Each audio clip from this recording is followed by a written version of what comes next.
I was 22, living alone in a modest house on the outskirts of a small Wyoming town where vast plots of land were more affordable than in most places.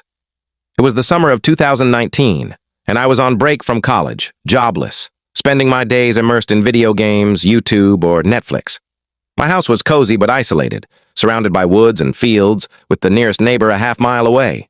My parents had moved out a year prior, leaving me the place, and I enjoyed the solitude until that summer, when a series of events shook my sense of safety. It began on a warm June evening. My parents were out of town for a week, leaving me alone. This was routine, and I often invited friends over, but that night, I was content with my own company, binge-watching a favorite sci-fi series while scrolling through my phone. Around midnight, a sharp knock at the front door jolted me. I paused the TV, my heart ticking faster. It hadn't fully registered how late it was, but the odd timing stopped me from opening the door without checking.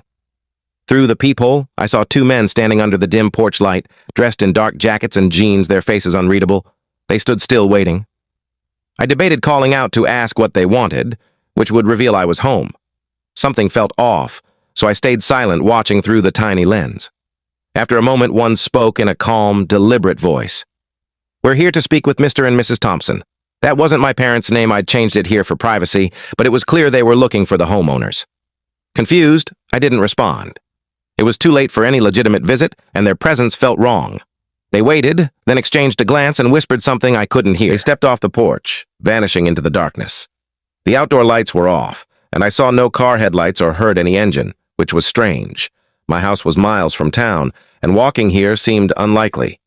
I returned to the couch, but kept the TV paused, ears straining for any sound.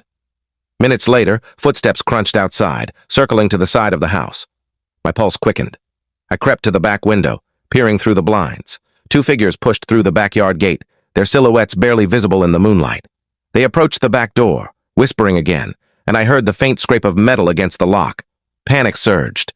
I grabbed my phone and slipped into the garage, crouching behind a stack of boxes. I called 911, whispering about the break-in unfolding. Before the operator could respond, a loud pop echoed, the back door being forced open. Footsteps moved through the house, purposeful, heading straight for the stairs. I heard them ascend, enter a bedroom, and close the door. Then, silence. My breath caught in my throat as I waited, clutching the phone. The operator assured me police were en route, but it felt like an eternity. 10 minutes later, sirens wailed in the distance.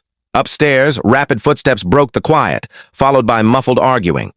Police stormed in through the back door, their boots pounding up the stairs. An officer— I can't tell what happened next in the short story. For the full story, link below.